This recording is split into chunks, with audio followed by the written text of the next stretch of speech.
Hey, hey, hey, and ho, ho, ho, it's time to go. Tuesday, 1 o'clock. Hi, everybody. If you're watching this later, it might not be Tuesday and it might not be 1 o'clock, but hello to you as well. Need to wet my whistle before I talk for a half hour. Lot to talk about for this Tuesday breakdown. We had a big weekend here, huge weekend here, and I'm excited to kind of recap it, go through it again, evaluate it, give you some stories behind the curtain. Yeah, boy, it was a fun Easter weekend. Just thinking back to 2 years ago, we had to do Easter pre recorded online, which was very odd because of COVID. And last year, we were open, but it was still not sure. We got masks. We don't have masks. How are we going to do this? And last year, also, Easter Sunday, it was just me as the pastor here. I think James was still on sabbatical. Maybe he was back in time for Easter. I think he must have been back in time for Easter. But it was very odd weekend last year. And this year, full staff, full house, phenomenal services, great Easter egg hunt.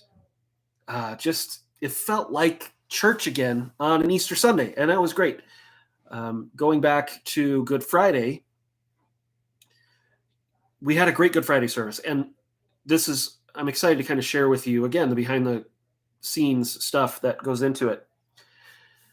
I love Good Friday services for a variety of reasons. Number one, Good Friday, like Easter, like Christmas Eve, people know what they're coming for.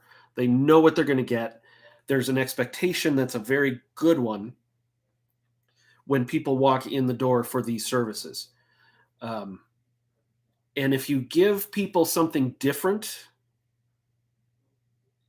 it's a waste. You don't need to. You don't need to be clever on Good Friday as a preacher, as a pastor, teacher, whatever. You don't have to be clever. They're there to hear the gospel. They're there to hear about the cross. So don't be clever.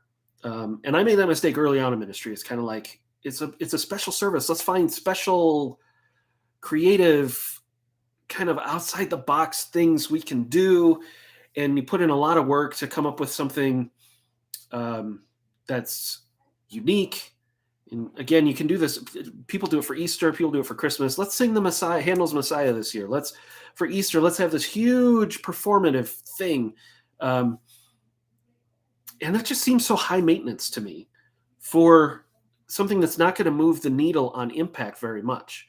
So I don't know if I've shared this in these breakdowns, but one of my strategic grids for any service, Sunday or not, but specifically for these special services, Good Friday, Easter, Christmas Eve, is imagine one of the spectrums, one of the grid lines is maintenance. How much work has to go in to make this happen? And then the other line on the grid would be impact. And sometimes high maintenance turns into high impact.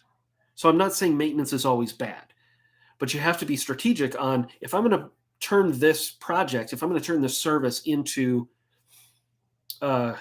months and months of prep work and a whole lot of investment of time and money and people and volunteers and promotion, where does that move the needle on the actual impact for the person coming? And sometimes the answer is, let's go full high maintenance because this is really special or this is really fun. Here at Grace, we used to do musicals a lot. So we're going to put on the Sound of Music. And so that's going to be months of this and costumes and that. And we're going to have to redesign the room and put all that. I mean, that was ultra high maintenance stuff. But the people who did it thrived in it. They loved it. And even if we only had a half full auditorium, for them, it was high impact. And for the people who were coming, it was high impact. So sometimes that can happen. I would say the Easter egg hunt that Pastor James and the children's ministry did on Sunday was high maintenance for them. I mean, they stuffed like almost 10,000 eggs, 7,500 eggs, promotion, working on a whole bunch of stuff. That was great. They knew it would take that. They thought it was worth it, and it was. So with that preamble, when it comes to what I get to plan, especially for like Good Friday, Easter, Christmas Eve, that's the context I'm still in.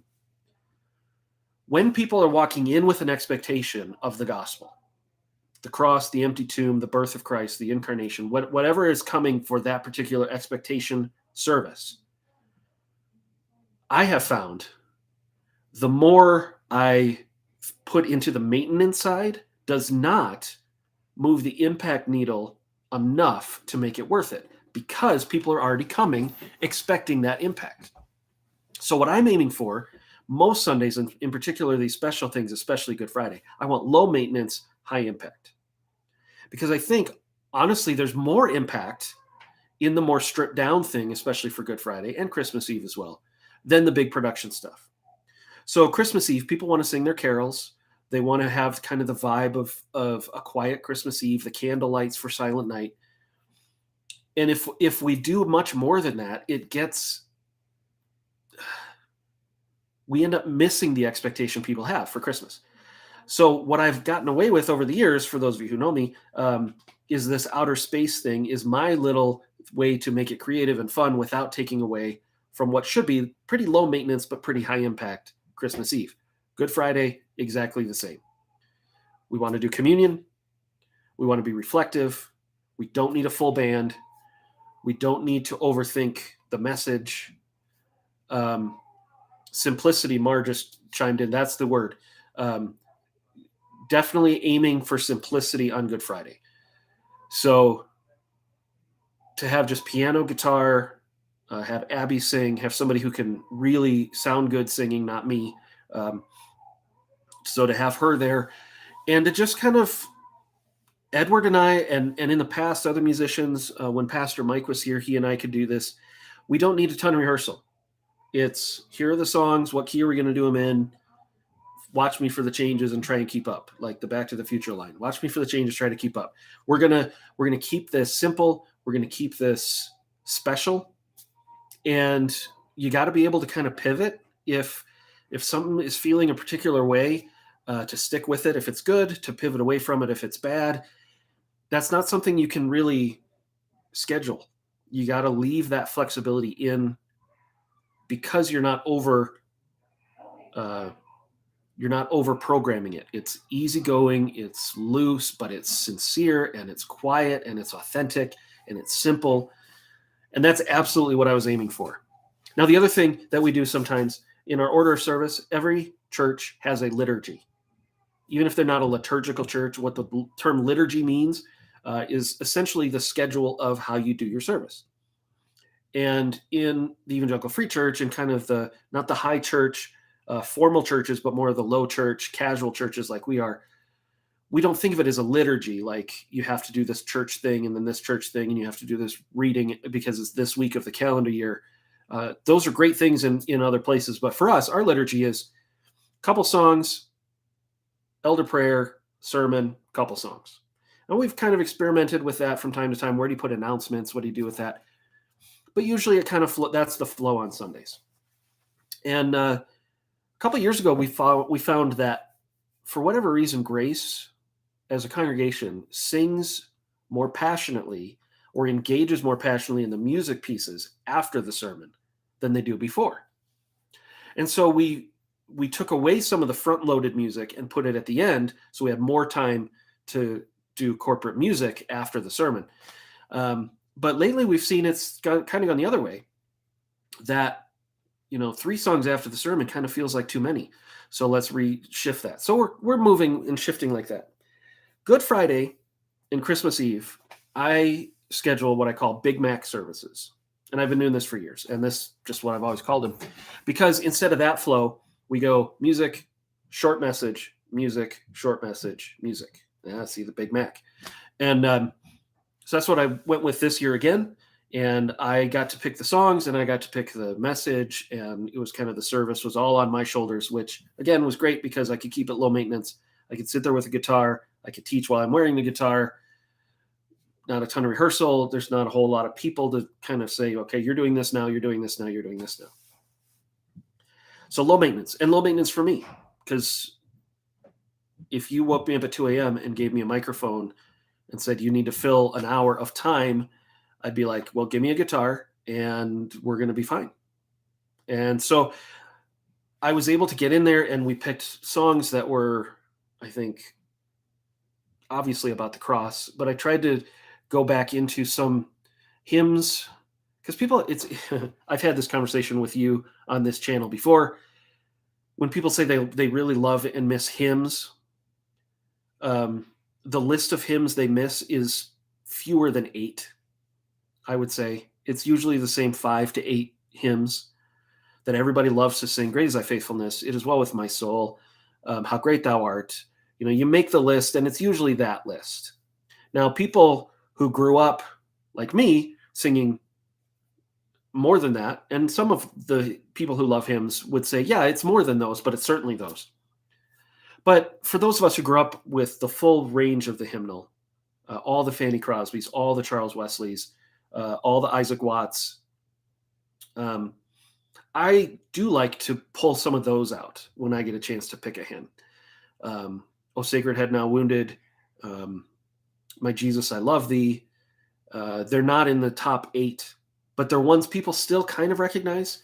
I love to lead Joyful, Joyful, We Adore Thee, because that's Beethoven. O Sacred Head Now Wounded is Bach. Like you can't beat that. So when I had a chance to pick, 8 or 9 songs for the cross, it's like, well, of course we're going to do When I Survey. Jesus Paid It All, because those have been contemporized but still retain the original melody of the hymn.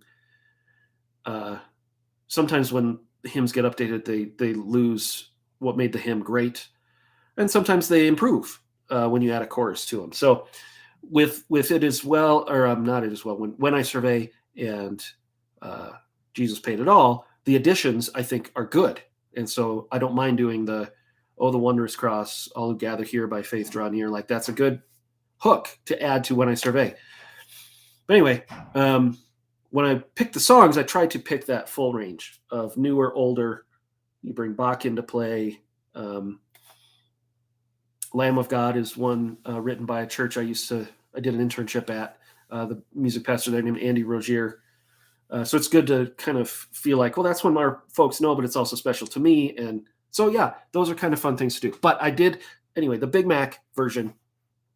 And as I was thinking about what to teach on Good Friday, which again, you can't miss. I mean, you pretty much pick any passage about the cross, it's going to work for Good Friday.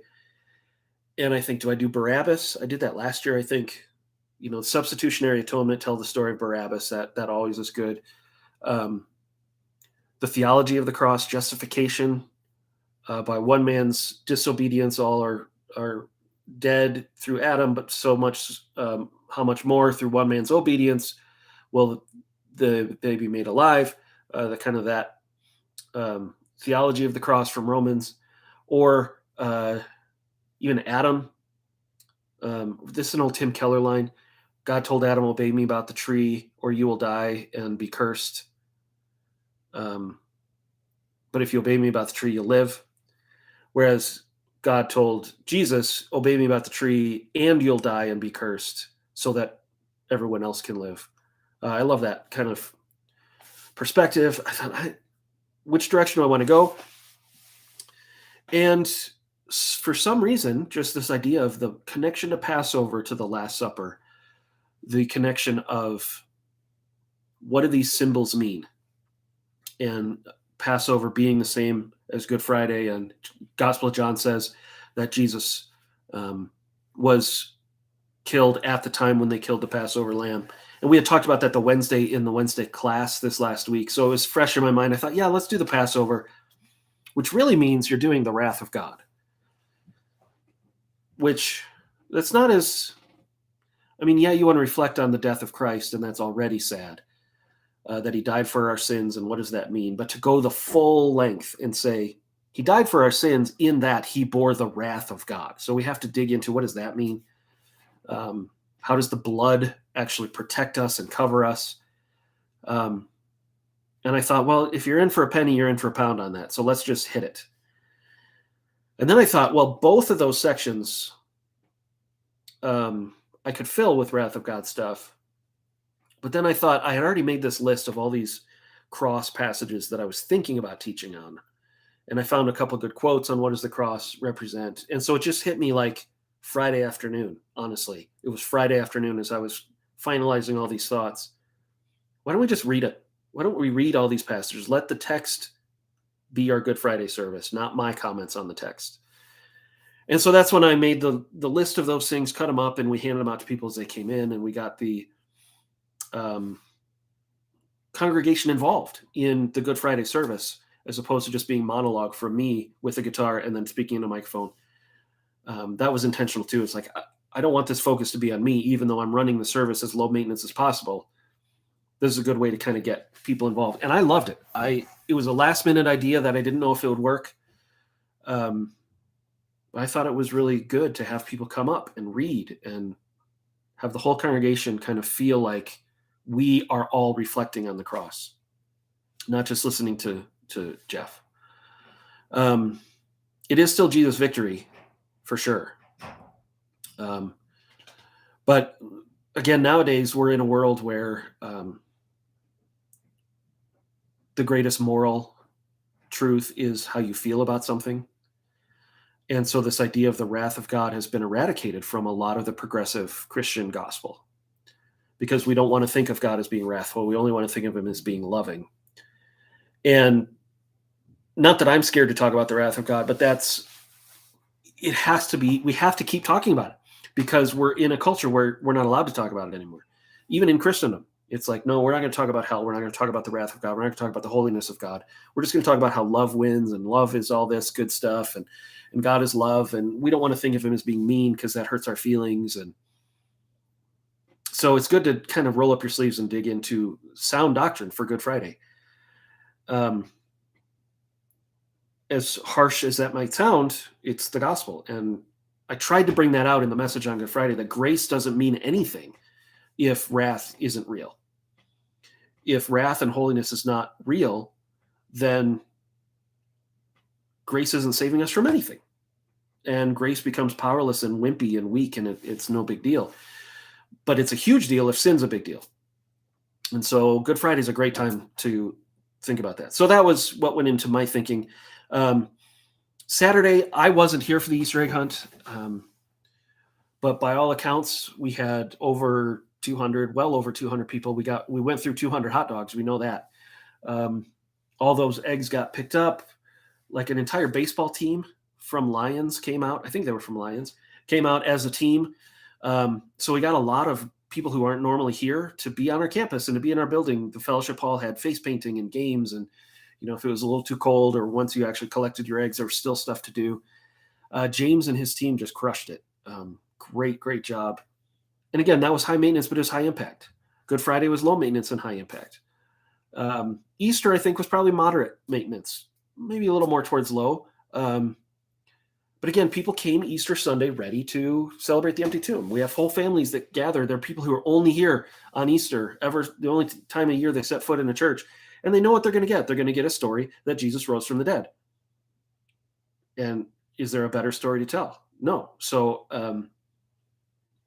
again, it was like, I'm not going to try to be creative. Well, I'll try to be creative, but I'm not going to try to be clever about what we're going to talk about. We're going to talk about the empty tomb. Why is it important? What does it mean? And here's my process, though. Every Easter, I go through this, because I've got, I don't know, half a dozen Easter sermons ready to roll at any time. And one of them is the apologetics Easter sermon. Here's how we know the resurrection really happened. And I've done that one a couple times here, where you go to extra biblical sources. What did the Roman writers think about Jesus? What did Josephus write about Jesus? How do we rationally understand the resurrection really happened? And since it did, everybody needs to go now and believe it. And now I've proven it to you, and it's Apologetics 101, and it's good. But I don't want to do that every year.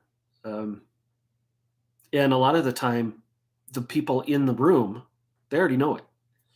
It's more, so there's another sermon, which is, let's just get all the Christians together to celebrate. And we'll remind each other of the story, and it'll just be this huge party and celebration. If you're a non-believer walking in, you see the party, and the party might be compelling. But the message isn't for that person. And then there's others where there's one I've done many times, which is the perspectives of the people who met the risen Christ. What did Mary need from Jesus in the garden when she thought he was the gardener? And all he did was say her name. She believed. Thomas, though, he needed proof. Peter needed to be reinstated and forgiven. The disciples on the road to Emmaus, they had this whole conversation with the risen Christ, but their eyes still weren't open until he disappeared from their sight. But their hearts were burning with him. It's like to present the risen Christ as, where are you in your journey? Are you more like Mary? Are you more like Thomas? So I've done that sermon a few times. We just did the disciples on the road to Emmaus at the end of Luke when we finished that. We did Easter in November, if you recall, from the Luke narrative of the empty tomb. So we just did that. So I'm looking at all these notes and I'm thinking, okay, it's another Easter. What do I do? Where do I go? And I kind of liked, this was a little bit of a new one for me to go into Peter's sermon as an eyewitness of the resurrection, speaking to people who believed and people who didn't believe. And it was a way to kind of hybridize all the ones I just explained, where you do some apologetics, because Peter's talking to people who knew the tomb was empty, who were pretending it wasn't. And so there's a way to kind of bring out you need to make a decision, because this is a claim of a fact, not faith in a non-fact. It's faith in a fact, not faith in wishful thinking. So hence the Wile E. Coyote opening. But the whole sermon wasn't the apologetics for the empty tomb. But that is there in Peter's sermon. He's like, guys, you crucified him, God raised him from the dead, right? We all know this. We all understand this. This is not up for debate. So that was there. And the polarization of the message of the gospel, which always bears pointing out. And that's probably even in the room. People who got dragged to Easter worship by their wives or their parents or their kids, they normally don't care and they don't want to care, but they'll sit through the service because it's a holiday. So those are the people who need to be reminded, this is the major turning point of human history, and you can't be ambivalent towards it. You either accept it or you reject it. There's no neutral when it comes to the resurrection. So I wanted to make that point, and Peter makes that point, I think. But then also the appeal to the resurrection power, which believers need to be reminded of, but it also casts even more light on, wow, if this happened, then these things are true. And the healing of the crippled man kind of gives us an inroad to talk about that, all the great things that happen because of the resurrection, what it accomplished theologically, why it's appealing to accept beyond just the logic of it. But there is an appeal that comes with the proclamation of the gospel, that it is appealing, and we need to make an appeal towards it. And then lastly, he talks about the exclusivity, the fact that there's no other foundation. He is the cornerstone. And if you try to build on any other thing, it's going to fall apart, which of course then becomes the invitation. And there's some apologetics in that as well, but I tried not to get into the apologetics of the exclusivity of Jesus as much as just say, isn't it amazing that anyone can be saved? Yes, this is the only way you can be saved, but think about it. Anybody can be saved. There is a way where there didn't used to be a way, because the tomb is empty. So yeah, the exclusivity of Christ from Acts 4:12 is a sermon unto itself if you just want to dig into the apologetics of exclusivity. But even in the context of the sermon, it's pretty remarkable for Peter to say, because the tomb is empty, now we can be saved. And I wanted to really capture that in the message. It's so funny, Easter songs every year, picking the songs for Easter is such a fun conversation to have with whoever's leading the music. Chris and Tanya and I have now had that a couple years. Similar to Christmas Eve, similar to Good Friday, people are coming in with a particular expectation. If you don't do Christ the Lord is risen today, it's not an Easter service. And you know what? I'm good with that one. I'm kind of in that camp. I think you should be singing Christ the Lord is risen today if it's Easter. But other people have others like, well, it has to be the Gaithers version of Because He Lives or it doesn't count. Or, I was at a church one time when they did the Keith Green Easter song. Hear the bells ringing, they're singing that you can be born again. Great song. If you ever try to do it with a congregation, you're dead. You're dead before you start. That train wreck is coming, and the congregation doesn't know it yet. But that's the song that once you start getting higher and higher and higher, he's risen, hallelujah, he's risen, hallelujah, he's risen. And that's where the train goes off the rails. But we still get those kind of cards or emails or hopes or just passing conversations. Oh, this year, are you going to do this song? And it's like, well, Up from the Grave He Arose. Yeah, we've done that before. That's got like 8 tempo changes. So you just never know. And I love that the team we had up there on Sunday not only did all the songs very, very well, they did great songs. Edward led it very well. People I could see, hands up. It was people were into it. We didn't have kind of those smug people. You didn't do the song I wanted. Like, I appreciate that is not really in our culture anymore. I love that. Even if we have our opinions, I think everybody who's there is appreciating what the Lord is doing and what our music people are doing. And I got to say, how cool was it? This was a thought I had sitting back in the sound booth. If somebody's walking into Grace Church for the first time, and this Sunday was their first time walking in our doors, we had standing room only in Grace Latino, an entire service going on in Spanish, with some of our Anglo musicians on their worship team. And then in the sanctuary, you had Edward and Manu, who are not white, leading. You had different ages up there, we had men and women together. Jill's voice singing was phenomenal. Marsha playing guitar. Nate wasn't holding back on drums. It was great. There was a passion and a variety of all sorts of demographics on our stage on Sunday. And I thought, what a blessing. What a blessing that we're intergenerational. We have a variety of races. We have a variety of skin colors and languages. And it's just normal. This is what we do when we get together. And that's not normal in most churches. And I love that it's normal here. That made me so happy. And we were all there to do one thing, which is celebrate the resurrection, which is really what we try to do every Sunday. But of course, on Easter, it's extra special. And great work by the hospitality ladies and for the making everything run smoothly, the coffee folks, the Easter lilies. We had the picture backgrounds for like family photos set up in the lobby. And every time I looked over, there was another family posing for a picture there. We did a count.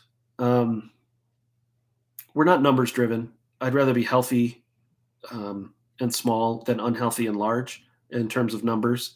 But again, coming out of COVID, coming out of a staff rebuild, coming out of a culture shift, closing the Sandstone campus 2 years ago, we're kind of in a replant, in a relaunch mentality with a lot of what we're doing here.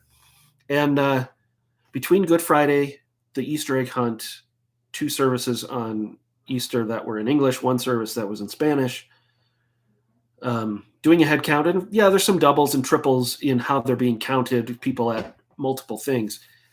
But there was close to 1,000 people. I think James said it was like 980 with unofficial numbers from the Easter egg hunt, counting kids, counting youth, counting like that passed through our doors this weekend. And you feel that. You feel the momentum, you feel the energy, and it's a beautiful thing. And it's something to celebrate because of how much has gone on in the last 3 to 5 years here, and a lot of heavy lifting and a lot of changes and a lot of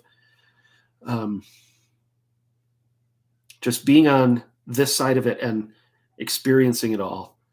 To experience this weekend was such a joyous thing for me. It's very emotional of look how healthy things are.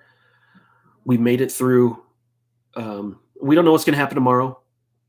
Anything can happen to anyone at any time, including us as a church. But when you have these moments of payoff's the wrong word. Success is probably the wrong word as well. But when you have these moments of joy and relief and release, and the Spirit is moving, and the human spirit that's there is a good one, and there's energy, and people are worshiping, and we're celebrating the gospel and proclaiming the gospel boldly, and man, it's fun. It's just in ministry, every once in a while you get those moments of I'm seeing the fruit of my labor, which in ministry you usually don't. And I felt that this week, and I loved it, and I'm excited where we're headed.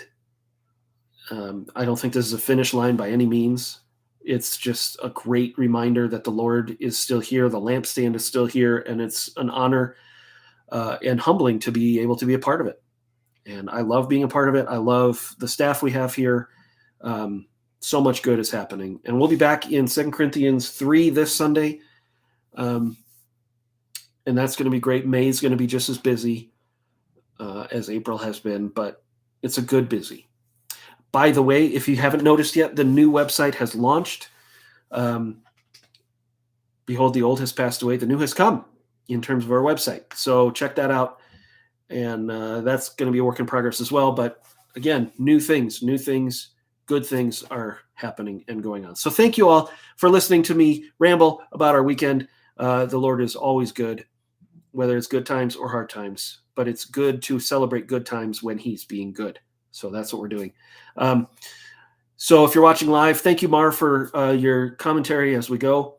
For those of you who watch it later, thank you for checking it out.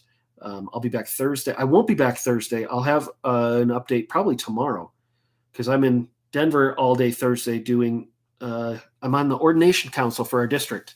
So I get to make sure pastors who want to be credentialed in our district know their stuff. So I get to be the bad cop on Thursday and go like this and ask him questions to stump him and make him feel awkward and intimidated. No, I won't do that. But that's what I'll be Thursday. So we'll get the video update, the weekly update recorded tomorrow, but you'll see that before the end of the week as well. So thank you guys. You're awesome. You are well loved. I couldn't do this without you guys. So thank you. We'll see you next time.